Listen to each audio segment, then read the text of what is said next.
नमस्कार प्यारे विद्यार्थियों, बहुत बहुत स्वागत है आप सभी का एग्री कोचिंग प्रयागराज के इस ऑफिशियल यूट्यूब प्लेटफॉर्म पे। पिछले 7-8 दिनों से आपका ये क्लास कंटिन्यू नहीं हो पाया था, क्षमा प्रार्थी हैं, बिकॉज तकनीकी समस्या थी और आप हर एक वीडियो में हमें बताते थे कि कहीं वॉइस की इशू है, कहीं और भी इशू हैं।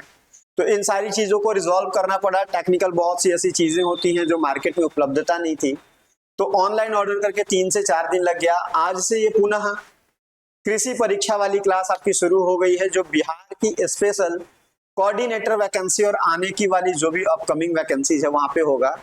इस कड़ी में और भी यहाँ के शिक्षकगण आपको सहयोग करेंगे, जो कि आगामी एफसीआई परीक्षा, आईबीपीएस, एएफओ परीक्षा या फिर विशेष परीक्षा में छपे हुए प्रश्नों की एक विशेष कड़ी लेके आपके बीच आएंगे। बस आप अपना प्यार और स्नेह बनाए रखिएगा।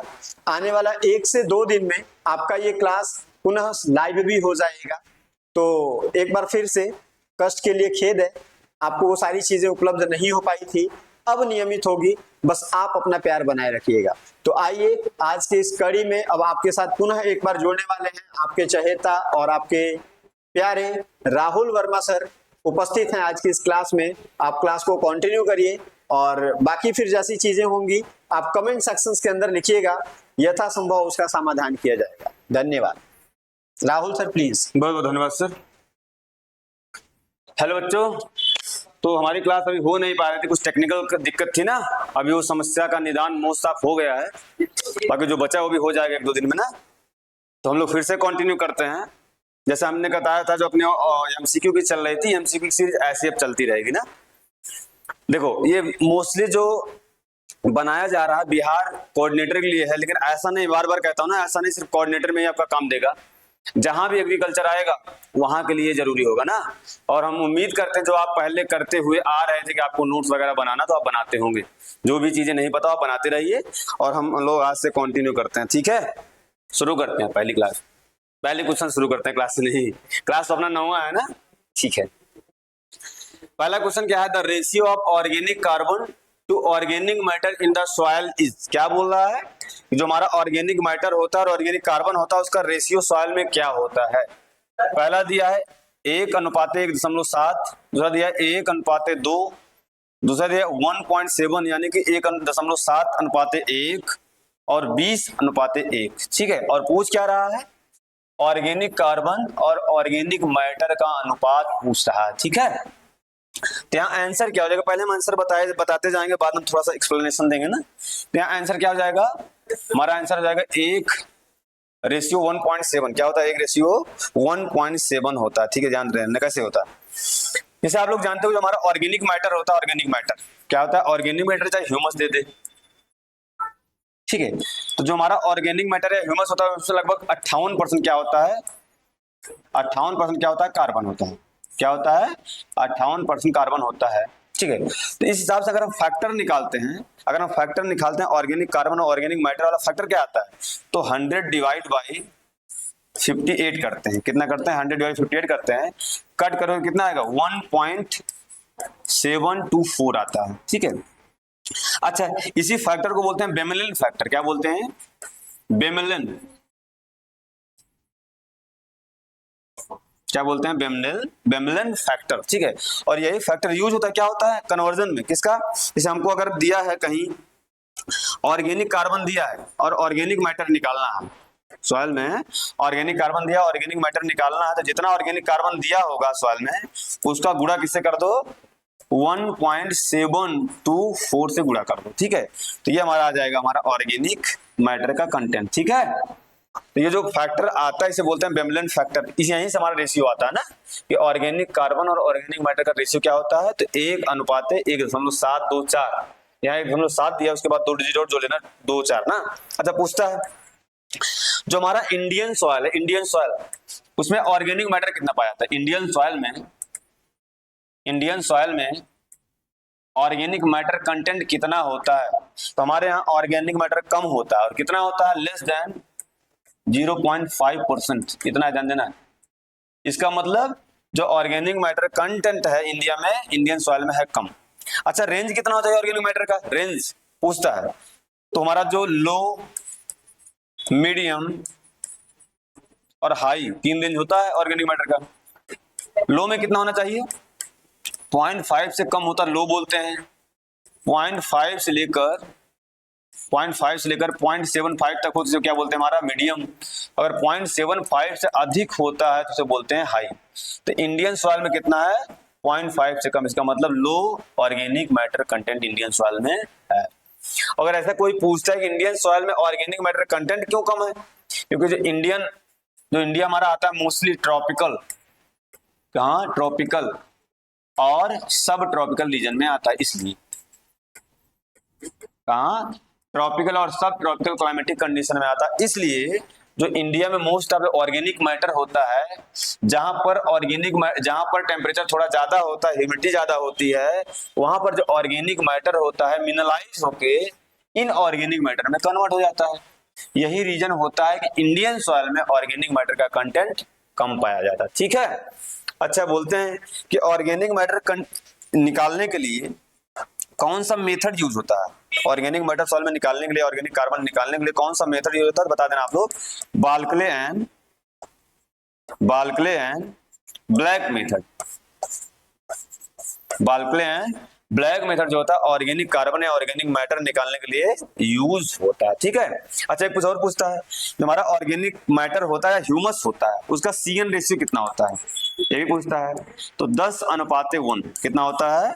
10:1 इसका CN रेशियो होता है। सामान्यतः कहीं अगर रेंज में 10 से 12 दे देगा तब भी आप कसम ना खाइएगा ना कि हम छोड़ दें, यहाँ सर ने 10 बताया था उसको हम आएगा तो 10 ही लगाएंगे, तो लगाएंगे ही नहीं। तो अगर 10 से 12 भी ऑप्शन में होगा तो आप लोग लगा दीजिएगा। ठीक है, ये होता है हमारा ऑर्गेनिक मैटर का सिस्टम। अगला और दूसरे नंबर क्वेश्चन क्या है? The main objective of growing the cash crop is to. ठीक है, कैश फसल उगाने का मुख्य उद्देश्य क्या होता है?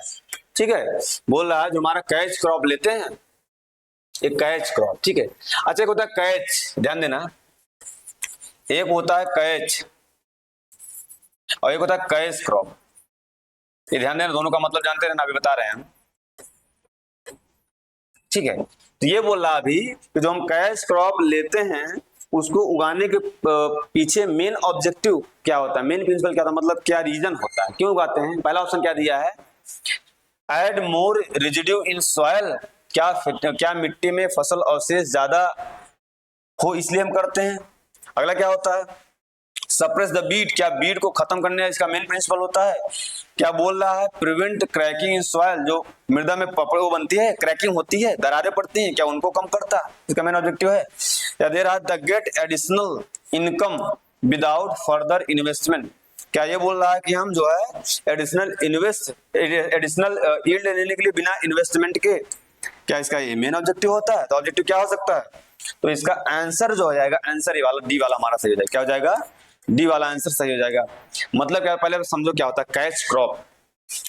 कैच क्रॉप का ये मतलब होता है कि कभी कभी क्या होता है कि नॉर्मल जो हम क्रॉप लेते हैं किसी सीजन में, कभी कभी फेलियर हो जाती है हमारी क्रॉप, वाटर लॉग हो जाता है, कंडीशन आती है, ड्रॉट आ जाती है, इंसेक्ट आ जाते हैं, पेस्ट डिजीज आ जाते हैं, उसकी वजह से कोई एक सीजन में हमारी क्रॉप फेल कर जाती है।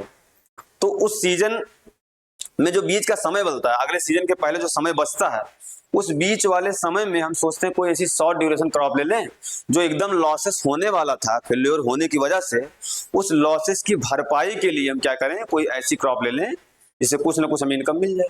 तो जो बीच में जो अगर फेल्योर हो जाती है उसके बीच में जो हम क्रॉप लेते हैं शॉर्ट ड्यूरेशन वाली, उस क्रॉपिंग को बोलते हैं कैच क्रॉपिंग। क्या बोलते हैं? Catch cropping.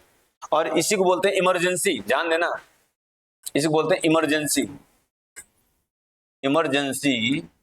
क्रॉपिंग या इमरजेंसी क्रॉप, या इसी को बोलते हैं कंटिंजेंट क्रॉपिंग। नाम जानते हैं ना, कंटिंजेंट, क्या बोलते हैं? Contingent cropping. ठीक है, इसी को इमरजेंसी और इसी को कंटिंजेंट क्रॉपिंग बोलते हैं। ठीक है, कैच क्रॉप को। ठीक है, तो हमारी मेन फसल जो होती है फेल हो जाती है, उसकी जगह पे शॉर्ट ड्यूरेशन वाले जो फसल लेते हैं उसको बोलते हैं कैच क्रॉप। और इसका बेस्ट एग्जांपल, कैच क्रॉप का एग्जांपल पूछता है ना, एग्जांपल, इसका जो बेस्ट एग्जांपल होता है तोरिया होता है। क्या होता है? तोरिया, सबसे बेस्ट है ये तोरिया। ठीक है, उर्द भी हो सकता है, मूंग भी हो सकता है। ठीक है, उर्द हो सकता है, मूंग में भी मेज भी हो सकता है, ठीक है, ये जो होती हैं कैश क्रॉप के रूप में यूज हो सकती हैं। अच्छा, अगला क्या होता है, कैश क्रॉप होती है, क्या होता है? जो हमारी कैश क्रॉप होती है, ऐसी फसलें होती हैं जिनको हम खाने के पर्पज से, तो मेन प्रिंसिपल खाने का पर्पज नहीं होता, उनको हम खाने के लिए नहीं ग्रो करते, स्पेशली बेचने के पर्पज से, कुछ उससे पैसा आ सके उस पर्पज से हम ग्रो करते हैं। ठीक है, उसे हमारा बोलते हैं कैश क्रॉप, जिसे बेच कर तुरंत हमें कुछ ना कुछ मोटा रकम मिल जाता है, उसको बोलते हैं कैश क्रॉप। जैसे आप लोग जूट ग्रो करते हो, कॉटन ग्रो करते हो, ग्राउंड नट ग्रो करते हो, ठीक है, टोबैको ग्रो करते हो, जिनको हम खाने के पर्पज से ज्यादा ना करके उसको बेचकर कुछ पैसा अर्न करने के लिए ग्रो करते हैं, उसको बोलते हैं कैश क्रॉप। जिनको बेचकर हमें कुछ पैसा मिल जाता है, तुरंत पैसा मिल जाता है, उसको बोलते हैं कैश क्रॉप। और कैश क्रॉप का एग्जांपल क्या होता है, जैसे tobacco, sugar cane, groundnut, jute, ये सब जो होते हैं कुछ हमारे कैश क्रॉप के क्या होते हैं, एग्जांपल होते हैं। ठीक है, तो कैश क्रॉप का क्या होता है, कुछ एडिशनल इनकम मिल जाए जहां पर हमारा एकदम से लॉसेस होने वाला था, उसको बोलते हैं कैश क्रॉप। और सबसे बेस्ट एग्जांपल जो होता है तोरिया, क्या होता है, तोरिया कैश क्रॉप का बेस्ट एग्जांपल होता है। आगे बढ़े, अगला पूछ रहा था non essential but useful nutrient for the plant would include, मतलब क्या बोल रहा है, इनमें से कौन सा ऐसा ग्रुप है, कौन सा ऐसा न्यूट्रिएंट है जो इसेंशियल तो नहीं है लेकिन पौधे कोई न कोई पौधे से यूज करते हैं। ठीक है, अच्छा, इसका एक नाम दिया गया है, इसको बोलते हैं बेनिफिशियल। अगर ये एसेंशियल नहीं है तो क्या बोलते हैं, बेनिफिशियल न्यूट्रिएंट। क्या बोलते हैं, बेनिफिशियल न्यूट्रिएंट्स। ठीक है, ध्यान देना। अब बेनिफिशियल न्यूट्रिएंट वही होते हैं ना जो नॉन इसेंशियल होते हैं। क्या होते हैं, नॉन इसेंशियल, नॉन इसेंशियल होते हैं लेकिन but required by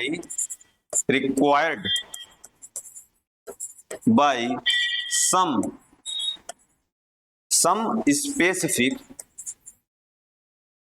specific crop, मतलब बेनिफिशियल न्यूट्रिएंट वे न्यूट्रिएंट होते हैं जो सभी पौधों को रिक्वायरमेंट नहीं होती उनकी, लेकिन कोई स्पेशल पौधों को उनकी रिक्वायरमेंट होती है, उन्हें क्या बोलते हैं, बेनिफिशियल न्यूट्रिएंट। तो यहाँ ये पूछ रहा है निम्न में से कौन सा ऐसा है दो न्यूट्रिएंट जो बेनिफिशियल न्यूट्रिएंट की कैटेगरी में आता है, हम लोग एलिमिनेट करते हैं। देखो, पहला ऑप्शन दिया कार्बन और वेनेडियम, तो कार्बन हमारा एसेंशियल होता है, तो वेनेडियम मान लो अगर होगा भी तो गलत हो जाएगा। ठीक है, अगला दिया वेनेडियम और क्लोरीन, अगर वेनेडियम बेनिफिशियल था लेकिन क्या है हमारा, क्लोरीन हमारा एसेंशियल होता है, ये भी ऑप्शन गलत। अगला दिया है, हम चौथा पढ़ते हैं, सोडियम और क्लोरीन, यहां भी सोडियम तो है लेकिन क्लोरीन नहीं है, तो ऑप्शन हमारा क्या बचता है, वेनेडियम और सोडियम। ये दो ऐसे न्यूट्रिएंट हैं जो इसेंशियल तो नहीं है लेकिन किसी न किसी पौधे को इनकी रिक्वायरमेंट होती है। यहाँ आंसर हमारा क्या हो जाएगा। और अगर इसका एग्जांपल पूछेगा और हम बताएं तो क्या होता है, कोबाल्ट, वेनेडियम, सिलिका और सोडियम, ये चार तत्व मुख्य रूप से अभी तक ऐसे तत्व हैं जो सभी पौधों को आवश्यक नहीं है लेकिन कोई न कोई पौधों को आवश्यक तो होते हैं। जैसे अगर ये पूछ ले कोबाल्ट किसको जरूरी है, व्हाट इज कोबाल्ट, तो कोबाल्ट हमारा जरूरी जो होता है पल्स के लिए जरूरी होता है और फाउडर क्रॉप के लिए जरूरी होता है, ये ध्यान देना, पल्स और फाउडर के लिए। अगर वेनेडियम पूछ लिया तो ये भी हमारा पल्स के लिए जरूरी होता है, पल्स के लिए जरूरी होता है।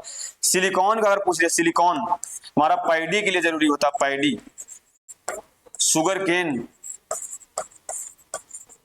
मेज और ज्वार बाजरा, मेज, ज्वार और बाजरा के लिए भी ये जरूरी होता है। अच्छा, सोडियम किस लिए जरूरी होता है, सोडियम भी जान लो, सोडियम जो जरूरी होता है शुगर बीट के लिए, क्या होता है, शुगर बीट के लिए जरूरी होता है। तो बेनिफिशियल न्यूट्रिएंट ऐसे न्यूट्रिएंट होते हैं जो सभी पौधों को उनकी जरूरत तो नहीं होती है लेकिन किसी न किसी स्पेसिफिक प्लांट को उनकी आवश्यकता पड़ती है, उसको बोलते हैं बेनिफिशियल न्यूट्रिएंट। ठीक है, अच्छा, इसी का एक और अलग नाम होता है बेनिफिशियल न्यूट्रिएंट, कैसे बोलते हैं, इसका अलग नाम होता है, जिसे बोलते हैं पोटेंशियल माइक्रोन्यूट्रिएंट। क्या बोलते हैं, पोटेंशियल माइक्रोन्यूट्रिएंट, पोटेंशियल माइक्रोन्यूट्रिएंट। तो इनका अन्य नाम होता है, सिनोनिम होता है ना, तो ऐसे करके आप लोग देखते रहिए। अच्छा हाँ, राइटिंग हमारी अगर नहीं सही होगी तो आप लोग थोड़ा सा ना, मैं जब बोलता हूं तो ध्यान से सुना करिए ना, क्योंकि राइटिंग का इशू आता है हमारे वाले क्लास में।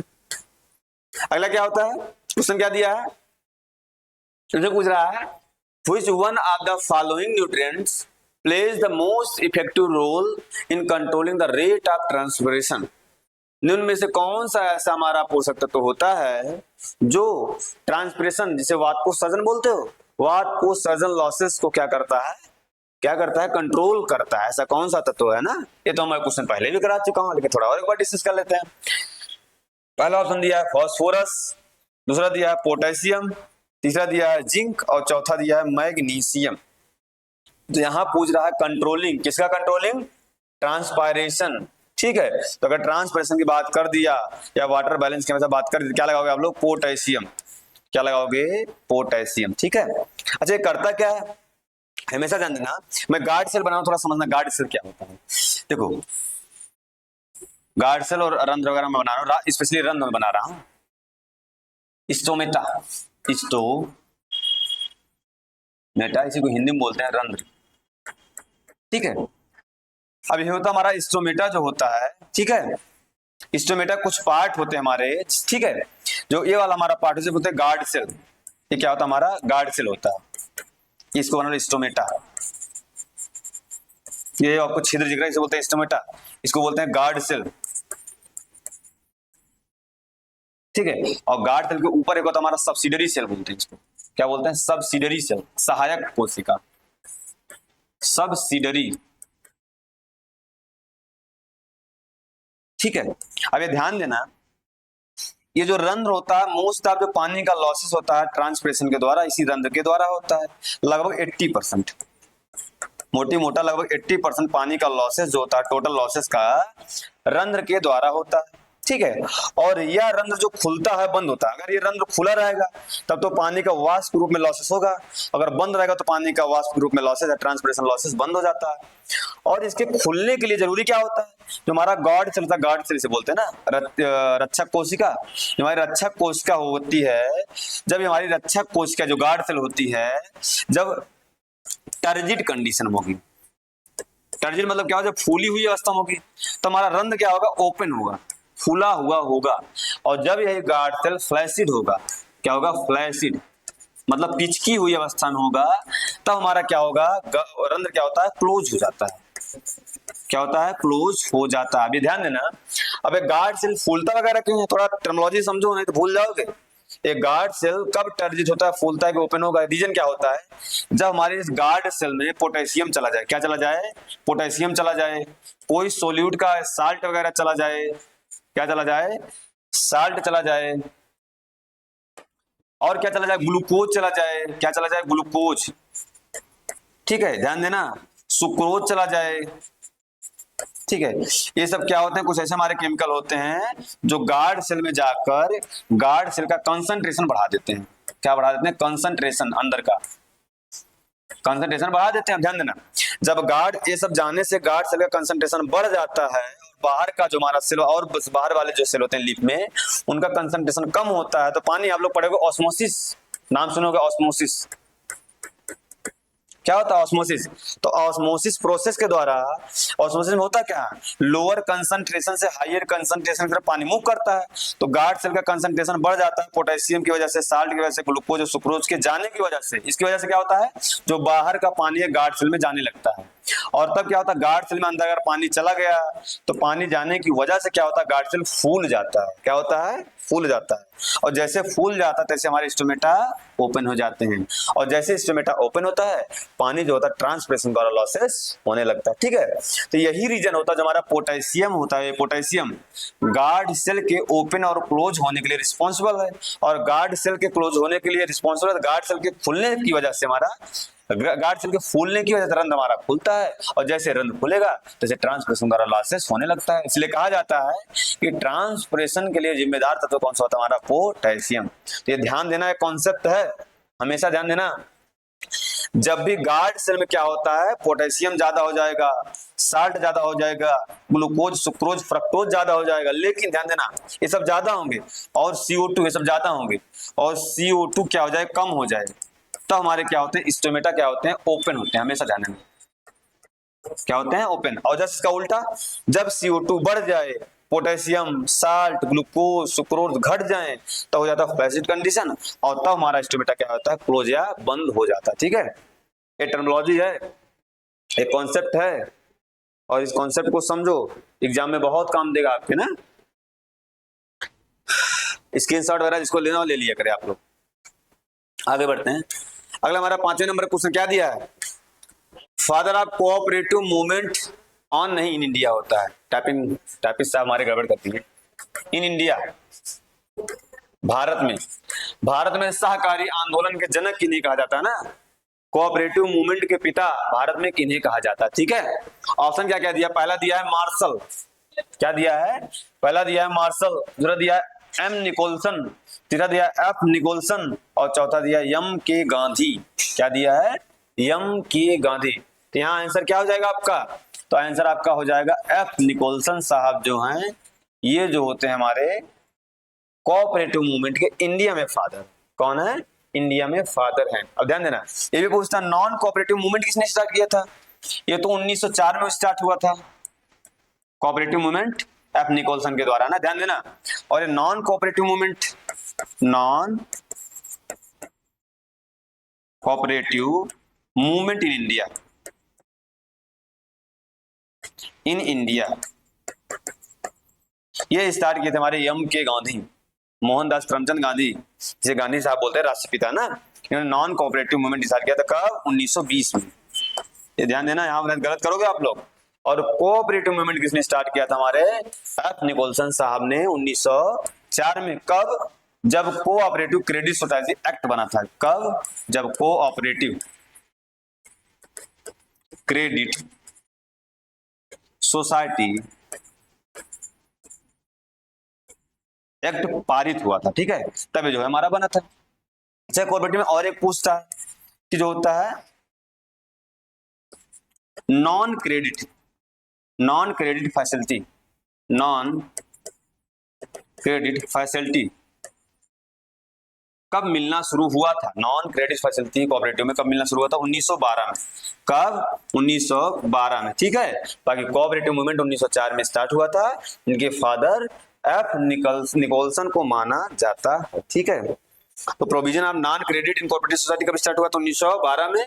और कोऑपरेटिव क्रेडिट सोसाइटी एक्ट कब पास हुआ था? 1904 में, जब हमारा कोऑपरेटिव मूवमेंट स्टार्ट हुआ था, ठीक है। तो हमारा कोऑपरेटिव से क्वेश्चन हो गया। बाकी आगे बढ़ते हैं हम लोग। अगला 6 नंबर क्वेश्चन क्या दिया है? Who is the first governor of RBI ना?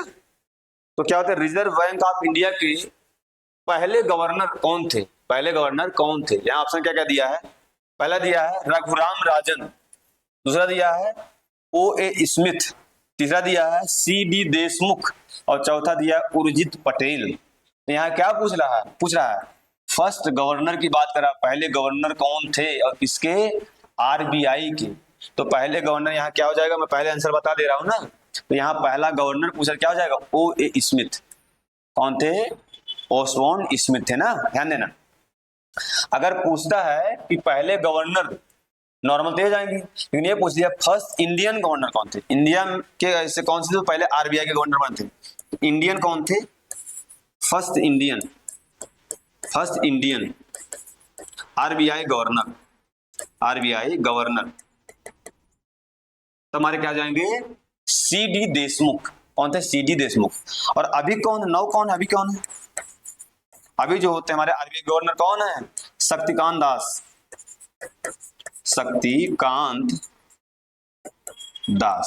तो ये अभी के हैं, ये पहले इंडियन थे हमारे सी.डी. देशमुख। और नॉर्मल पूछेगा पहले कौन थे? हमारे ओ.ए. स्मिथ, ठीक है।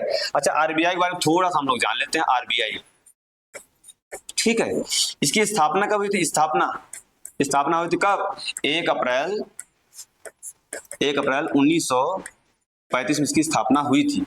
और इसका नेशनलाइजेशन कब हुआ था? नेशनलाइजेशन इसे बोलते हैं राष्ट्रीयकरण। कब हुआ था?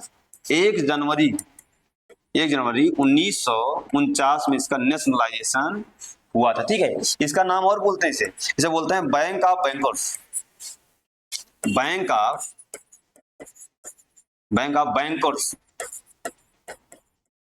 या हिंदी में बोलते हैं बैंकरों का बैंक। बहुत पूछता है बैंकरों का बैंक, इसे बोलते हैं रिजर्व बैंक ऑफ इंडिया। क्या बोलते हैं? रिजर्व बैंक ऑफ इंडिया को बैंकरों का बैंक बोलते हैं। क्यों? क्योंकि इससे हम डायरेक्ट लोन नहीं ले सकते, ये और जो हमारी कॉमर्शियल बैंक होती हैं उनको क्रेडिट देता है, और हम लोग कॉमर्शियल बैंक से हम लोग क्रेडिट लेते हैं।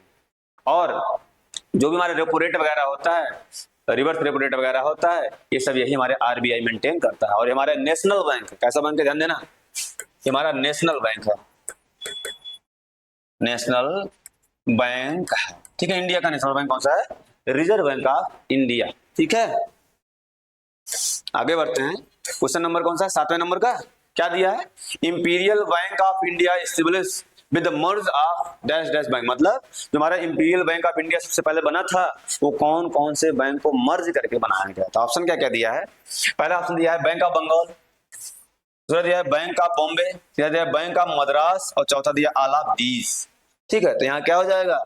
या ये हो जाएगा हमारा इंपीरियल बैंक बना था, इंपीरियल बैंक ऑफ इंडिया, वो किसको मर्ज करके बनाया गया था? हमारा बंगाल, बैंक ऑफ बंगाल, बॉम्बे और मद्रास, तीनों को ऐड करके बनाया गया था। ठीक है, ये ध्यान देना। अब बताते हैं। ये हमारा बैंक ऑफ बंगाल था, bank of Bengal.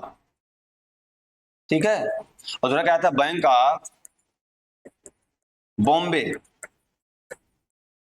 Bank of Bombay, और क्या था? Bank of Madras, bank of Madras, Madras. इन सभी को मर्ज करके, ठीक है, 1840, 1844, 43-44, इन सबको मर्ज करके 1921 में क्या बना? हमारा बना इंपीरियल बैंक ऑफ इंडिया। क्या बना? Imperial Bank of India. ठीक है, तो Bank of Bengal, Bank of Bombay, bank of Madras को मर्ज करके 1921 में इंपीरियल बैंक ऑफ इंडिया बना।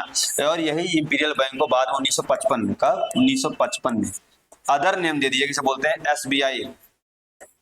क्या बोलते हैं? एसबीआई। क्या बोलते हैं? State bank of India, state bank of India. ठीक है, तो state of bank of India किससे बना? इंपीरियल बैंक ऑफ इंडिया से, जिसका बाद में जो बना था वो 3 बैंकों को मर्ज करके बनाया गया। ठीक है, अच्छा, इन सभी को प्रेसिडेंसी बैंक भी कहते थे पहले। ये तीनों प्रेसिडेंसी बैंक को मर्ज करके हमारा इंपीरियल बनाया गया था, और इसी इंपीरियल में कुछ नाम सुधार करके स्टेट बैंक ऑफ इंडिया बनाया गया। ठीक है, आगे बढ़ते हैं हम लोग। अगला क्या है? क्या पूछ रहा है? Medium term loan given for the period of. ठीक है, जो हमारा मीडियम टर्म लोन दिया जाता है, कितने समय के लिए दिया जाता है? ऑप्शन क्या क्या दिया है आपको? 1 से 2 साल, दूसरा दिया है 1 से 5 साल, तीसरा दिया है 5 से 30 साल, और लास्ट वाला दिया है 30 से 50 साल। ठीक है, तो यहाँ आंसर क्या हो जाएगा? यहाँ पूछ रहा है हमारा मीडियम टर्म लोन। क्या पूछ रहा है? Medium term loan. यहाँ आंसर जो आपका हो जाएगा 1 से 5 साल के बीच के लिए दिया जाता है। जो पैसा लौटाने की समयावधि होती है, रिपेइंग कैपेसिटी होती है, पीरियड होता है, कितना होता है? 1 से 5 ईयर। और लोन बताते कितने टाइप होता है एग्रीकल्चर वाला? एक होता है हमारा शॉर्ट टर्म लोन। क्या होता है? Short term. ठीक है, एक होता है मीडियम टर्म लोन। क्या होता है? Medium term loan. ठीक है, और हमारा long term loan, long term loan. ठीक है, जो हमारा शॉर्ट टर्म होता है 1 से 1.5 साल के लिए दिया जाता है। कितना? 1 से 1.5 साल के लिए दिया जाता है। और जो हमारा मीडियम होता है लगभग कभी माना जाता है 1 से, कभी माना 1.5 से, तो 1 से 5 साल के लिए दिया जाता है। ठीक है, और जो लॉन्ग टर्म होता है 5 से लेकर 30 ईयर के लिए दिया जाता है। ठीक है, ये ध्यान देना। जो शॉर्ट टर्म लोन दिया जाता है सीड वगैरह परचेज करने के लिए, सीड, फर्टिलाइजर, इरिगेशन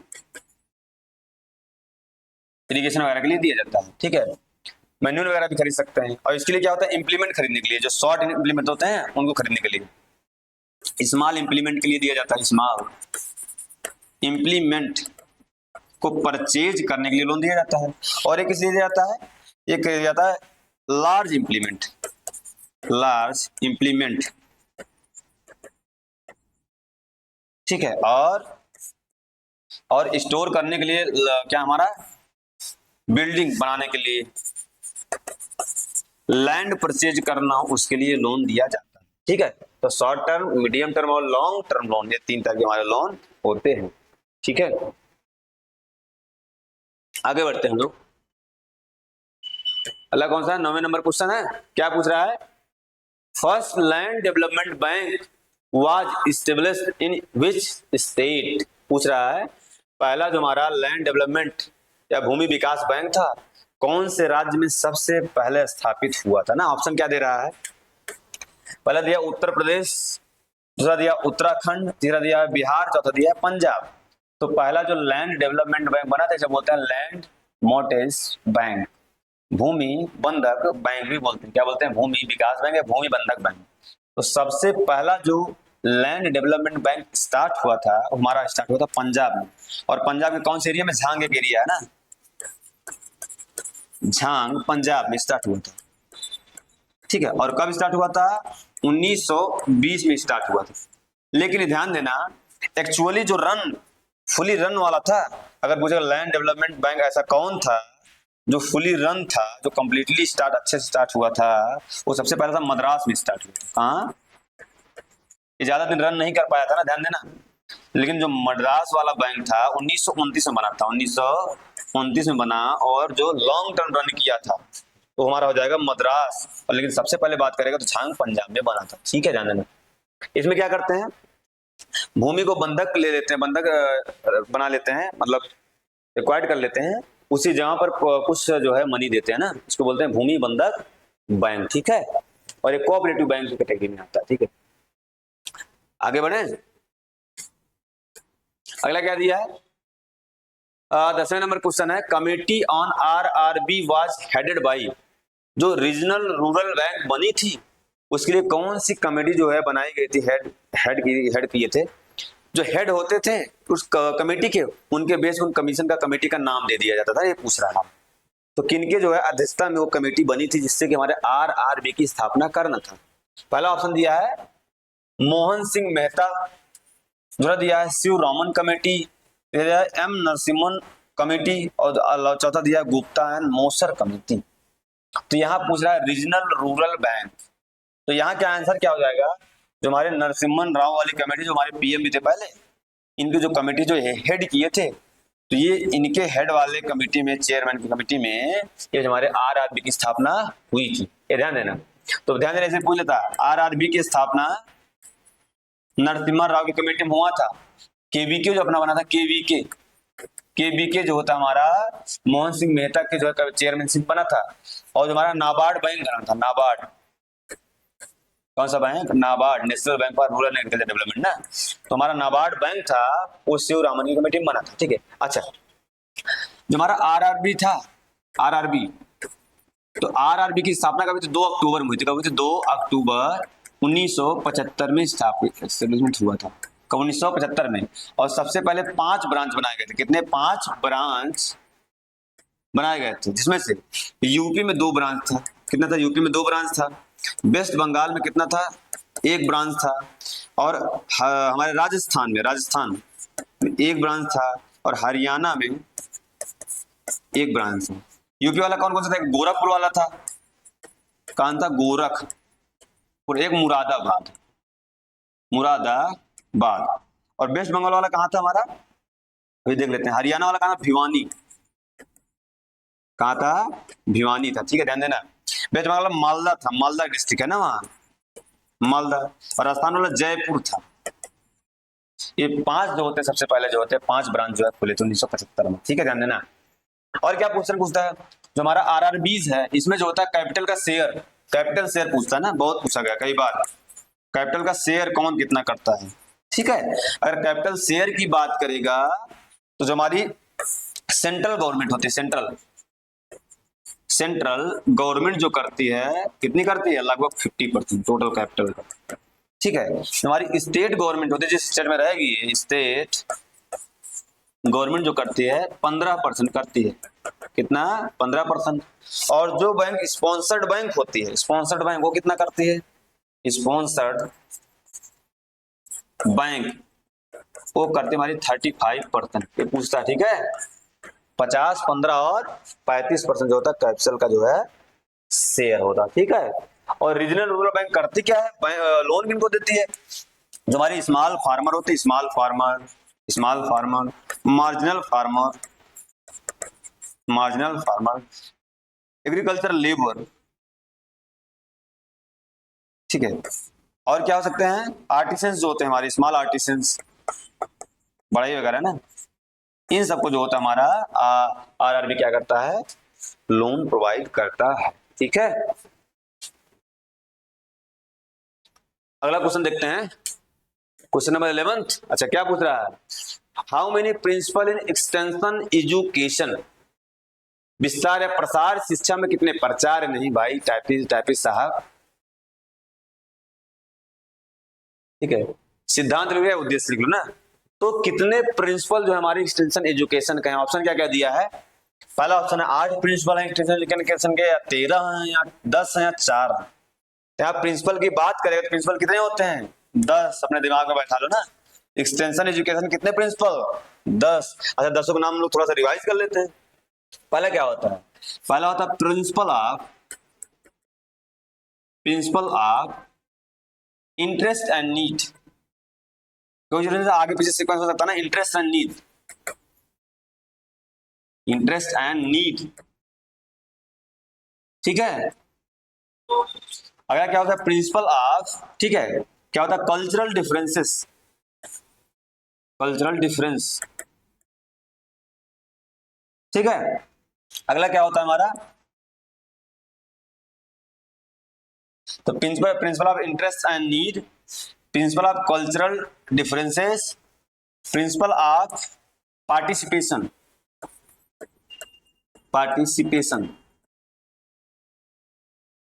अगला क्या होता है, प्रिंसिपल ऑफ एडॉप्टेशन, और एक होता है ग्रास रूट प्रिंसिपल, जिसे बोलता है principle of organisation, principle of organisation. और क्या होता है, प्रिंसिपल ऑफ होल फैमिली, या जो हमारा फैमिली वाला प्रिंसिपल होता है, क्या होता है, फैमिली। और क्या होता है हमारा, 6 हो गया, 7, 8, 9 भी 10 वाला करवा देंगे। और क्या होता है हमारा, प्रिंसिपल ऑफ लोकल लीडर, ठीक है, 7 हो गया।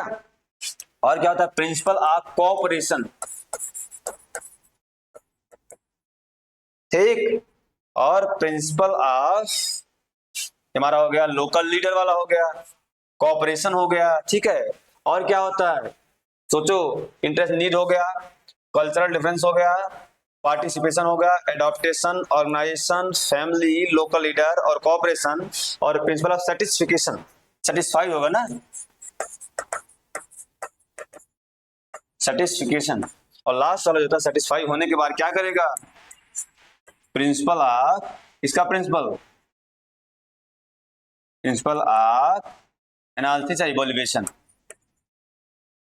Analysis oblique evaluation. ये जो 10 प्रिंसिपल होते हैं हमारे एक्सटेंशन एजुकेशन में यूज होते हैं, ठीक है। इन 10 प्रिंसिपल का नाम देना, एलिमिनेट करने का देता है, ठीक है। बाकी आप लोगों से एक क्वेश्चन पूछते हैं, पिछले हम ऑब्जेक्टिव में कराए थे, ठीक है। एक्सटेंशन एजुकेशन टर्म जो होता है कहाँ ओरिजिनेट हुआ था, ध्यान सुनना। एक्सटेंशन एजुकेशन टर्म कहाँ से ओरिजिनेट हुआ है, या सबसे पहले कहाँ यूज हुआ था ना, उसको आप लोग कमेंट बॉक्स में लिखना है, जरूर से जरूर लिखना है, जो देख रहे हो, ठीक है। मैं पढ़ा चुका हूं पिछले क्लास में। आगे बढ़ते हैं हम लोग। अगला और लास्ट क्वेश्चन क्या है, पूछ रहा है which one is not a component of teaching step. जो टीचिंग स्टेप होता है, इनमें से कौन सा कंपोनेंट टीचिंग स्टेप की कैटेगरी में नहीं आता ना। पहला ऑप्शन क्या दिया है, पहला दिया है डिजायर, अगला दिया है एक्शन, देन इंटरेस्ट, और अगला क्या है अवेयरनेस, ठीक है। यहाँ जो आंसर जो सही हो जाएगा हमारा जाएगा अवेयरनेस। क्या होता है अवेयरनेस, ठीक है। अच्छा टीचिंग स्टेप में क्या क्या आता है थोड़ा देख लो। टीचिंग क्या हो गया जी,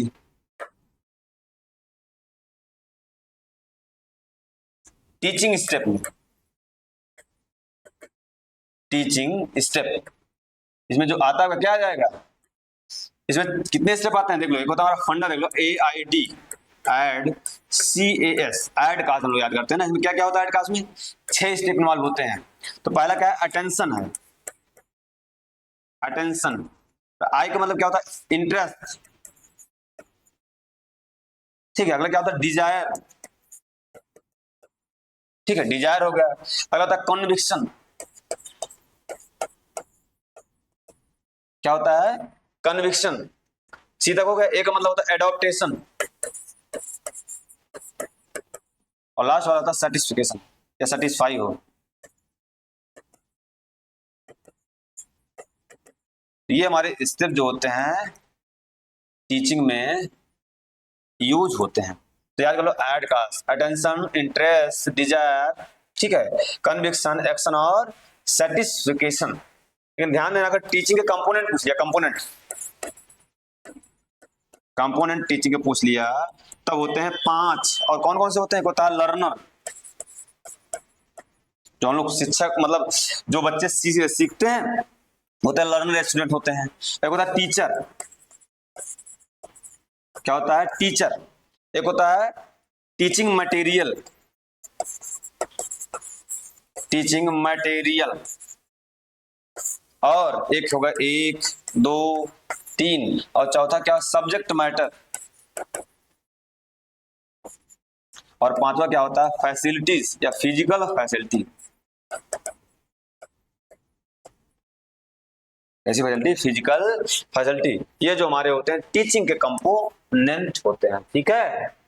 और टीचिंग जानते हैं ना बाई डायरेक्शनल प्रोसेस है, मतलब टीचर जो होता है स्टूडेंट से सीखता है और स्टूडेंट टीचर से सीखते हैं, जब बोलते हैं बाई डायरेक्शनल मेथड ना कम्युनिकेशन का। और ये टीचिंग होता है हॉरिजॉन्टल चलता है ना, ध्यान देना। तो ये हमारा हो गया आज वाला सेशन। तो हम लोग आज यही पर करते हैं द एंड। जब तक लाइव नहीं हो तब तक हम लोग रिकॉर्डेड डालते रहेंगे, जैसे ही लाइव होगी सिस्टम यहाँ बन जाता हम लोग लाइव आना शुरू कर देंगे, ठीक है। इस बार अगर लास्ट में बता दूं यहाँ पर जो अपनी यहाँ ऑफलाइन बैच चल रही है, यहाँ पर एक कोऑर्डिनेटर की बैच चल रही है, अभी अगर इनरोल करना चाहते कर लें। इसके अलावा एजीटीए की नई बैच चल रही है, स्टार्ट हो गई है, अभी जस्ट स्टार्ट हुई है 1-2 दिन पहले। और एजीटीए के साथ साथ हमारा एएफओ आईपीएस एएफओ की अगले साल वाली बैच नहीं चल रही है, ठीक है। उसके अलावा जो हमारे एमएससी इंट्रेंस वाले वो भी बैच चल रहे हैं साथ में। तो जिनको इनरोल करना जल्दी जल्दी संपर्क करें इस नंबर पर, ठीक है। ठीक बच्चों धन्यवाद, पढ़ते रहिए आप लोग, मस्त रहिए।